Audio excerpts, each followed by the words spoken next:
वसई विरार नालासोपाऱ्यामध्ये सकाळपासूनच जोरदार पावसाने हजेरी लावलेली आहे आणि त्यामुळं शहरातले सकल भागातले जे रस्ते आहेत ते जलमय झालेले आहेत। मी आता विरार पश्चिमेच्या विवा कॉलेज या रस्त्यावरती उभा आहे।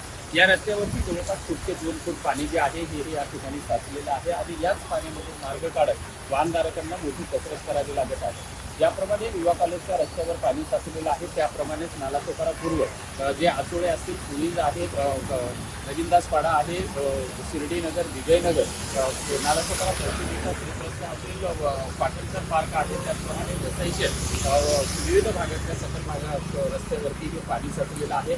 उद्या गणरायाचं विसर्जन होणार आहे आणि त्यामुळे जे आजच जर पाऊस सुरू राहिला तर अनेक रस्त्यावरती खड्डे सुद्धा मोठ्या प्रमाणामध्ये पडलेले आहेत। त्या रस्त्यावर साचलेलं पाणी आणि त्यामध्ये खड्डे यामुळे वाहनधारक आणि नागरिकांना मोठ्या प्रमाणामध्ये त्रास सुद्धा सहन करावा लागत आहे। रस्त्यावर साचलेल्या पाण्यामधून जर खड्डे गणरायाच्या विसर्जनाच्या वेळेस सुद्धा या ठिकाणी मोठ्या प्रमाणामध्ये विघ्न सुद्धा येण्याची शक्यता आहे।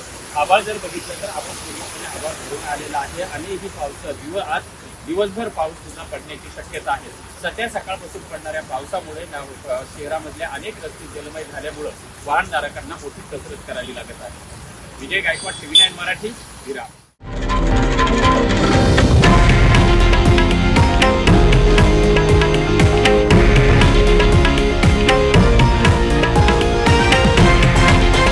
हे आहे देशातील नंबर 1 न्यूज नेटवर्क आणि आपण पाहत आहात TV9 मराठी, एकमेव।